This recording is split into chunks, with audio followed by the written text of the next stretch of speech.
We have a story, strange but true, that we would like to share with you. The Duke of Daphne and was top in command. He governed his people with a firm, steady hand. A queen named Hippolyta was sincere as life. In just 4 days, they'd be husbands and wives. Throughout this great city, the excitement grew. A huge feast was proposed, entertainment too. These arrangements were made at a feverish rate, but the business of government would not wait. A man named Decius burst into the room. His face was furrowed with fury and gloom. His daughter Hermia felt the strain. She knew her father was there to complain. A young lad, the standard, followed behind. Passionate love got to develop his mind. He cherished dear Hermia, that was clear. So did Demetrius, who brought up the rear. Aegeus bowed to the Duke and confided. My daughter will marry the one I decided. Demetrius is the mate I chose, yet to this poor man she snubs her nose. She wants to be Lysander's wife. I won't allow it, not in her life. I tell you, Decius, this is the last straw. I come to beg the power of the law. She must do as I say and listen to me, or prepare to die. That is the decree. The noble Duke rose from his lofty throne. Your behavior, young lady, I do not condone. You're making your father very irate, and on this matter there will be no debate. Fathers choose husbands, and that's the rule, so marry Demetrius, don't be a fool.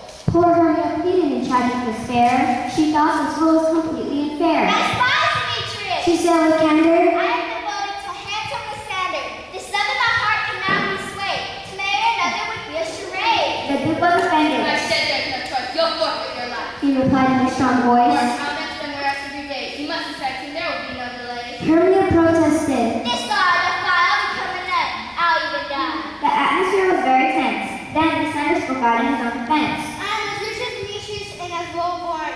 Hermia loves for me, you must not scorn. And furthermore, I wish to say, Demetrius is dependent until yesterday. He counted the lady and won her soul. I tell you, Demetrius has no self-control. Control thyself. The future queen interrupted. I've heard of this talk. These teachers speak with the money, but you better take stock. The law of Athens cannot be denied. Far away today, you'll have to decide. Theseus, Hippolyta, and the group then quickly departed. Hermia was desolate and broken-hearted. Don't cry. Said Lysander. Your tears I will soon. For the course of true love never dreams smooth. And on a line of 7 days away, we can go to her place without delay. She has no children, not even one. She loves me as though I were her son. There we shall marry and end the sorrow. Run away with me, I find out tomorrow. Hermia, whose face was tear-stained and pale, glowed with new hope. I will not fail, Lysander. I vow by Cupid's bow. Tomorrow night, I'll be ready to go. We'll meet in the forest. She said without fear. And into the darkness will disappear. Together, my dear, we both shall be. And night comes home, I'm married. My sweet Lysander, I will no longer grieve. Then they kissed goodbye and turned to leave. They hadn't taken but a single pace when the two revealed a familiar face. It was Helena, Hermia's best friend. It looked like she was at her wit's end. Hermia! She sighed. Demetrius, my life, when he jokes on you, I will never be his wife. Oh, teach me, Hermia, tell me what to do. If only as beautiful as you. Hermia replied. Dear Helena, don't cry. I can't stand your cry. I promise Claudia he loves me still. I love Lysander and I always will. Then Lysander spoke out. He was gracious and kind. I'll tell your friend what's on my mind. We're running away tomorrow night. It's the only way to solve our plight. With that, the two left constant as could be. Poor Helena was in agony. Demetrius, that's Hermia! She cried in despair. This is far more than I can bear. How can I get him to love me instead? Then a brilliant idea crept into her head. I'll tell Demetrius other scheme. He'll think me for sure, then I'll be supreme. So off she ran, her heart on fire, to find Demetrius, her lifelong desire. Now all this time, not far away, 6 jolly men were practicing a play. Nigbara was there, and so was Thompson now. Robin Starveling, a tailor, was also about. Francis Field and Snug added to the din. Then Peter was called.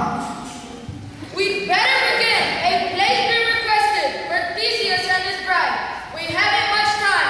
Peter Quince cried. Their wedding is soon, so we'll have to act fast. Now listen as I read out the names of the cast. Nigbara the weaver, Euros the big Pyramus, a lover as you soon see, a lover most gallant that kills himself for love. Nick was ecstatic. The role fell like a glove. I love it! He cried. It's such a great part. I'll give the ladies a change of heart. I'll have them all in showers of tears. They'll remember my acting for many years. My Pyramus will be hard to resist. But proceed, dear Quince.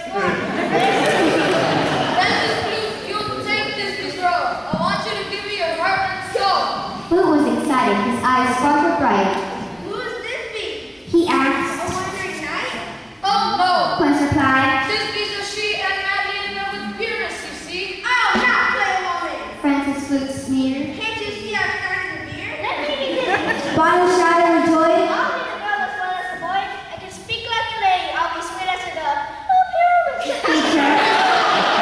No way! Quince shouted. You're the guy I'm in the red guy. You must have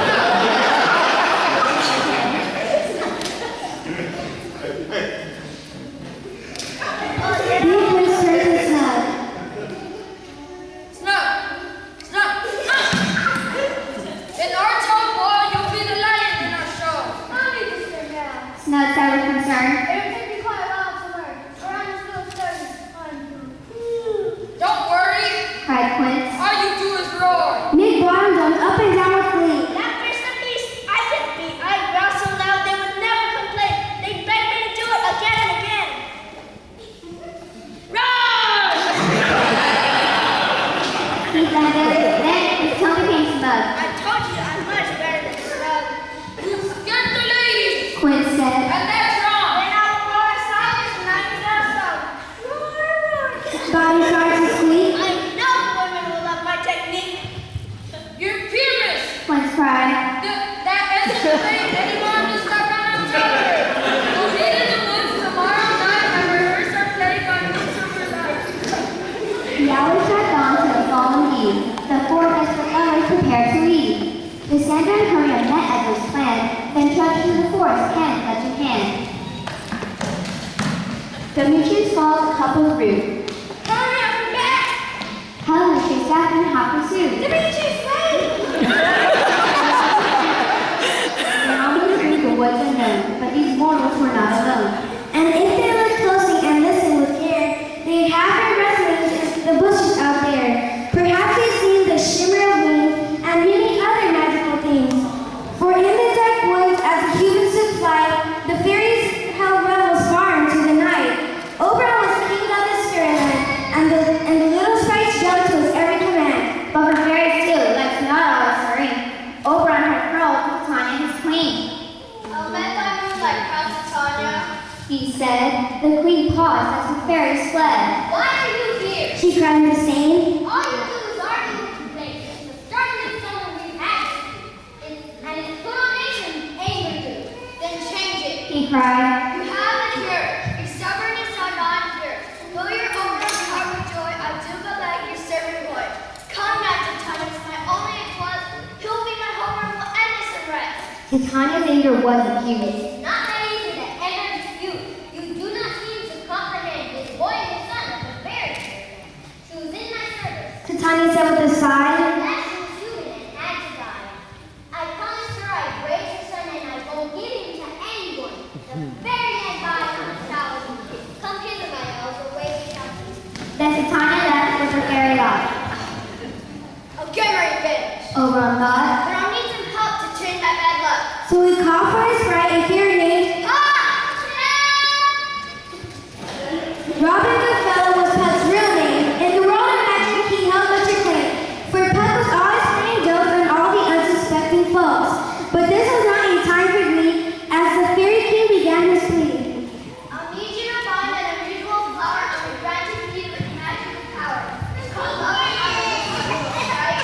It's purple, it's red in color, though it used to be white. When sleeping out of street with its juice, the power to love puts you to set loose. Oberon snickered. I will carry my food. I'll observe her sleep in the forest root. Then drop the nectar into her eyes. When Titania awakens, she'll have a surprise. The next thing she sees is the whole reverse will suddenly feel love lost her.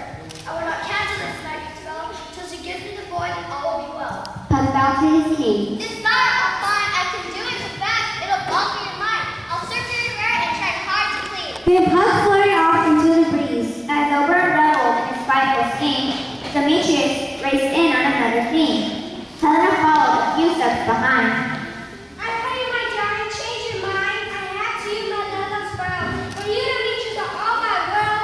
I brought the time. I to my heart. I'm begging you now. Give me your heart. Demetrius erupted like a raging cyclone. Get out of my life. Leave me alone. I told you before, it's making me ill. I love her and I always will. By now, poor Helena was completely distraught. He'll change his mind. She desperately thought. Demetrius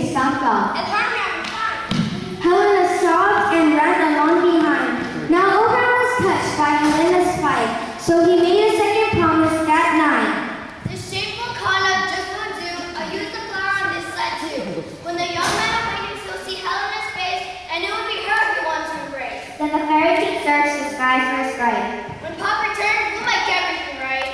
Meanwhile, little Puck continued his probe. He looked like a blur as he circled the globe.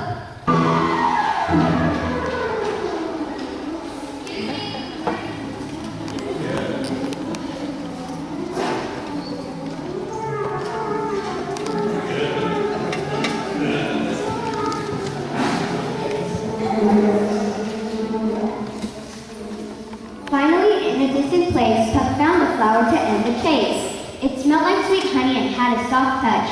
He cradled it gently, it was trembling so much. Then homeward bound, he blazed through the night, soaring at the speed of light. Welcome, wanderer. Oberon cried. Well done. We'll do our tricks now one by one. I know a man when the wild time blows and oxen and naughty violets grow. There sits Titania and Titania and I have built in these flowers and in the night. I'll meet Titania and I'll run at you. This juice will make all my dreams come true. Oberon continued. And you, my comrade, must find the lad whose God starts raving mad. The lady he's born follows close behind. You must give this to Demetrius and change your mind. Take some of this juice and anoint his eye, and make sure Helen knows the first one he spies. You'll know this lad by his Indian's clothes. Come back before the rooster crows. Fear not! Puck replied. I'll do the best! Then off he flew to complete the task. But Puck was soon to commit a blunder. He mixed up the couples, and that was no wonder. Hermia and the Sanders still wandered around. The hope of God was nowhere to be found. The gentle Hermia was most distressed. Beloved, I'm faint. I need to rest. The Sanders might go to bed, for I upon this bed will rest my head. I would be wrong, but together we stand. So the Sander lay down a short distance away. Above the forest, eager Puck flew until the twosome came into his view. Here's the youth that Oberon chose. He is wearing just the right clothes. And here is the maiden sitting sound on the dank and dirty ground. They lie apart and nothing can sign his romantic intention. I will unite. A power and passion I will induce. On the Sander's eyes, Puck poured the charmed juice. So awake when I am gone, for I must now to Oberon. Along came Helena, gasping for air. Her heart was heavy and full of despair. Oh, I'm wrapped in this fond change. Tomorrow prayer the next year's my grace. She saw the Sander lying in a heap and rushed to him. Is he dead or asleep? The Sanders began to stir awake. And one to fire or wolf, thy sweet sake. Replied Sander, rising up to his feet, embracing Helena. You are my sweet. You've got to be kidding me. Helena cried. Hurry, you won't be a bride. No, you can't. Said the Sander. It's you I love. Who will not take you in this break up? Give me a break. Helena scoffed in dismay. Do you think I was born yesterday? Or you see me not born? How dare you teach me such form? Then she stomped off in great disdain. The Sander followed with a loving refrain. But what about Hermia, still sound asleep, lying on the grass in a curled up heap? Soon she awoke from a dreadful nightmare. She couldn't find the Sander anywhere. Sander, fellow, what has occurred? Out of hearing. Gone. No sound. No word. Alas, where are you? Speak if you can. Then into the night she ran after her man. As Hermia awoke from her slumber deep, Titania, the fairy queen, wanted to sleep. She called to her fairies who were playing nearby. I need you to sing me a lullaby. Peas blossom and moth were the first to begin. Then cobweb and musk seed joined right in.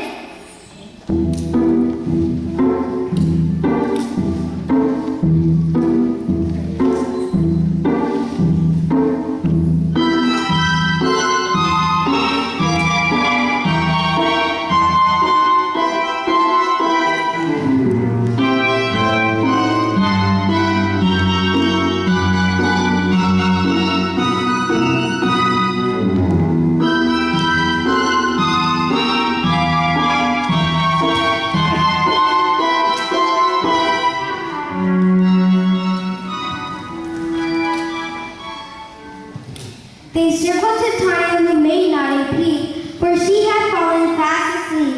Oberon peered from behind the trees and crept towards her on bended knees. When thou dost seek, when thou dost wait, do implore thy true love take. Be it lynx or cat or bear, leopard or boar with bristled hair. When thy wakest, it is thy dear. Wake when some vile thing is near. As chance would have it, quite near where she lay, the 6 merry men were practicing the play.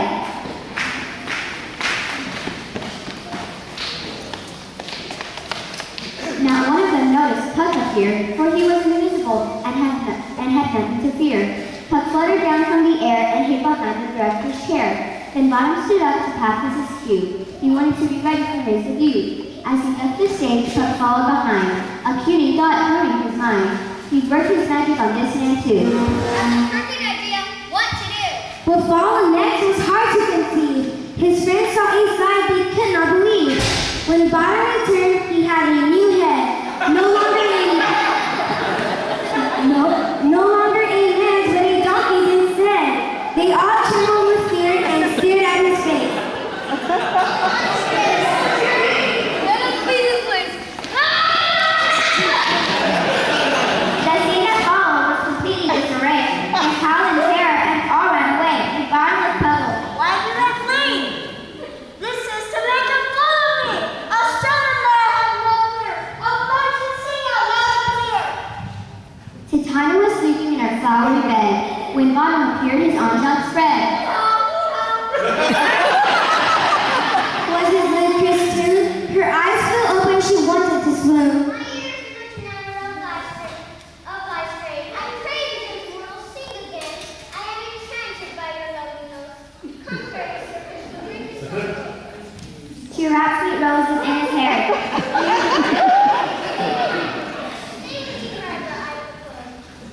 And then she kissed his soft, wet nose.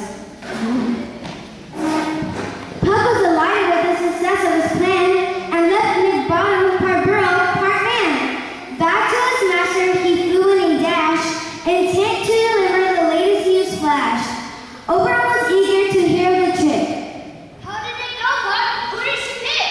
Wait till I tell you. Puck started crying. I'm not going to be satisfied. She's in love with a monster. Was Puck's report? A donkey. He cried. To make a long story short. Oberon chuckled. What a surprise! This falls out better than I could devise. Then they heard footsteps approaching their spot. Hermia rushed in, looking quite distraught. Demetrius followed of his own free will. I won't keep you up. I love you still. Demetrius, She cried. you're such a creep. To kill a sand while he's asleep. I tell you, I'm innocent. Demetrius said.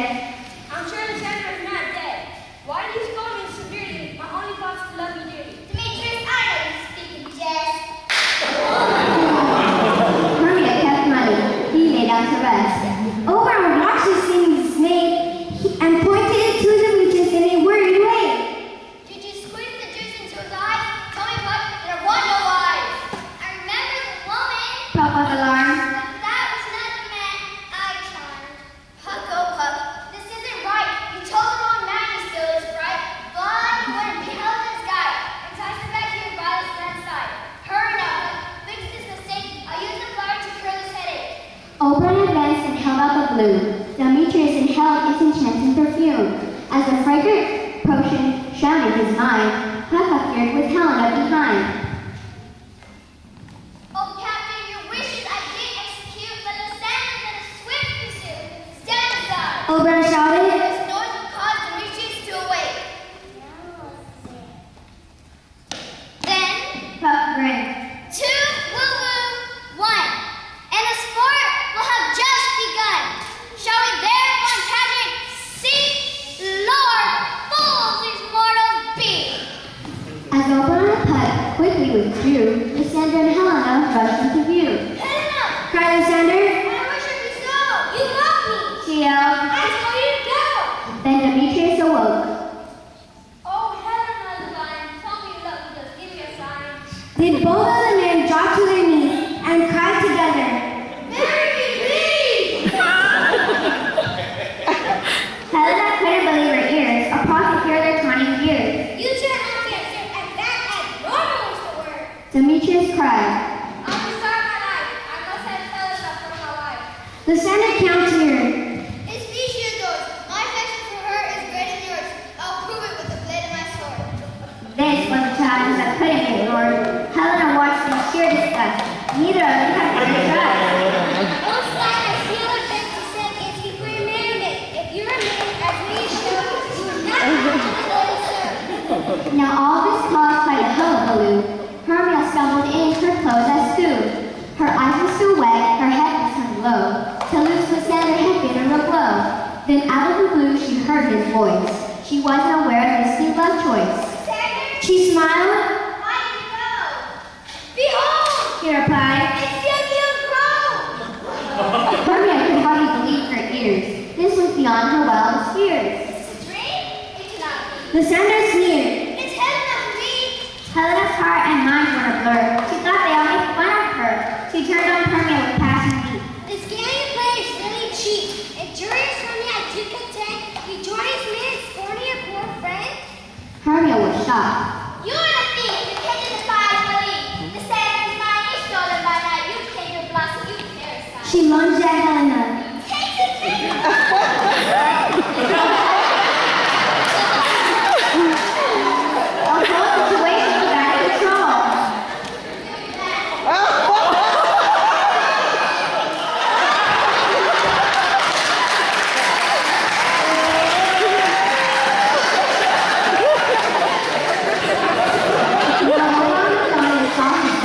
You must stop this falling. He told little Puck. This is your mess, so make everything right. Hurry up, I'll do more cat tonight. The spiral made his master's bid, and his force quickly hid. He directed the mortals round and round, until one by one they collapsed on the ground. Then he sprinkled the juice as told to do, in the Sanders' eyes and Dawkins blue. There the four slept, the earth was their bed. In came Titania, kerosene Nick's head. Nick break with pleasure in her embrace. And his heart beat at a rapid pace.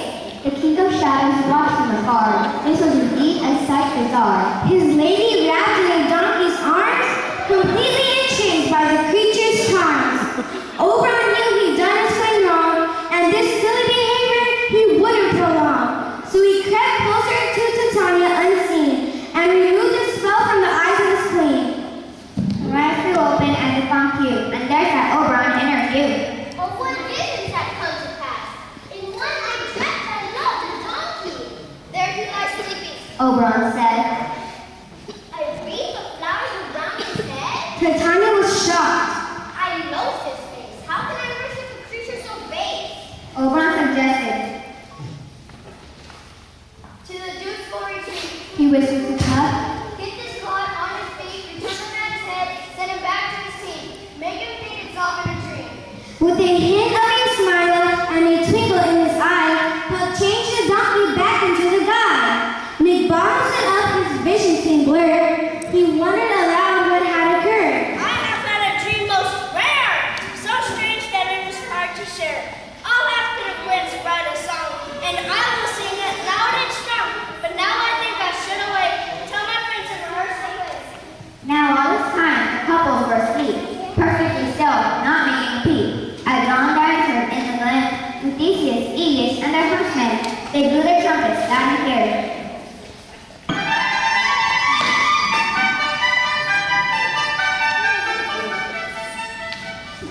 The couples up to their feet, pale with fear. Theseus demanded. I'd like to know, were you not bribed a short time ago? Lysander spoke first. I beseech your grace, I am amazed at what took place. It was with Hermia I ran, for the law as we will not obey. In a dream I loved Helena, but not anymore. Hermia's mine as she was before. Hermia's father was not amused. Then Demetrius spoke out just as confused. My love for Hermia has melted like snow. It's Helena, my heart I owe. Theseus smiled. I decree, instead of one wedding, we'll have three.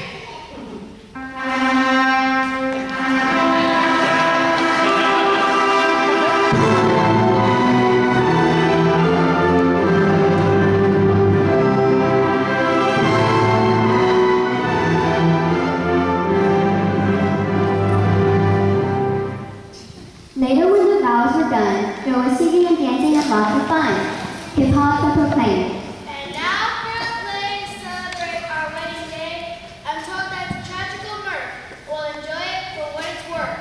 I am the prologue. Penitents cried. We don't want the ladies horrified. So I'll tell you the story blow by blow. What's this? The Jew cried. And one man show, this city stuff I couldn't call. Oh look, here comes the wall. In this play, Said the tinker. it don't befall. I once found by name presents wall. Such a wall as I would have anything set in it, a crack and full of chain. Here, Mr. Disney, the two lovers in this play whisper to me every day. Pyramus entered. Oh sweet, oh lovely wall, show me the opening so small. Not crowd. Then Disney arrived. Then Disney arrived. Then Disney arrived.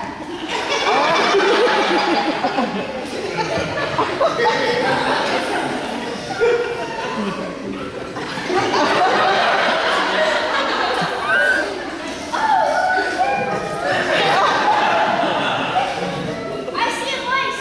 Pyramids peer through the hole. Where am I using this week? You are my son, and any son will meet straight away. I'll come to your parents.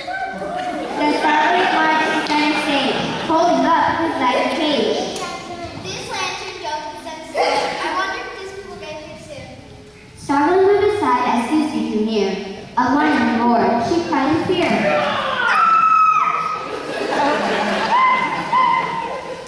Disney said. Her scarf flew off as she quickly fled. The lion grabbed it in his paws. They ripped it in his bloody jaws. He roared again as he shook his prey. Then John clawed and lumbered away. Pyramids arrived and saw the shred. Oh, Majesty, you can't be dead. We're staying with blood. He cried in pain. Oh, Dad, you died. I can't go on without you, dear. My life is over. I'll end it here. He drew his sword. I'm so distressed. Then thrust it deeply into his chest.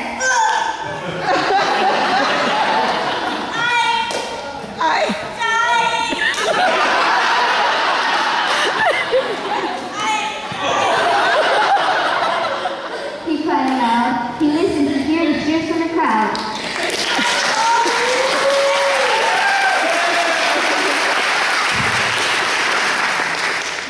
My pulse is heavy. Pyramid said. He collapsed on the ground and moaned. I'm dead. Disney returned and let out a scream. She staggered back.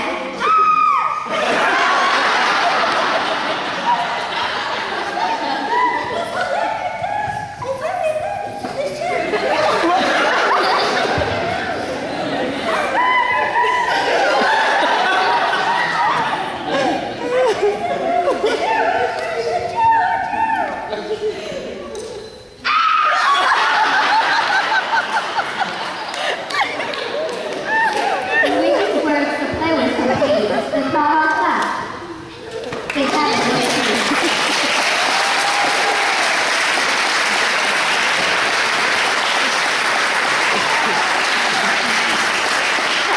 The politics of pain. We've had a long day, and now we must away. 'Tis midnight, and the bells do chime. Dear friends, it's almost fairy time. The couple retired to their rooms above, wrapped in the sweetness of their love. Enchanting music filled the hall. Gently noted, echo over the walls. Hand in hand with fairy grace, will we sing and bless this place. Now until the break of day, through this house each fairy straight.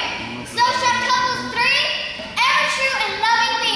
Trip away, make mistake, meet me on the break of day. The stage was empty, the actors gone. The lights were out, the curtain drawn. Did we really see this sight?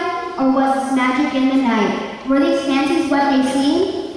Or was it all a Midsummer Night's Dream?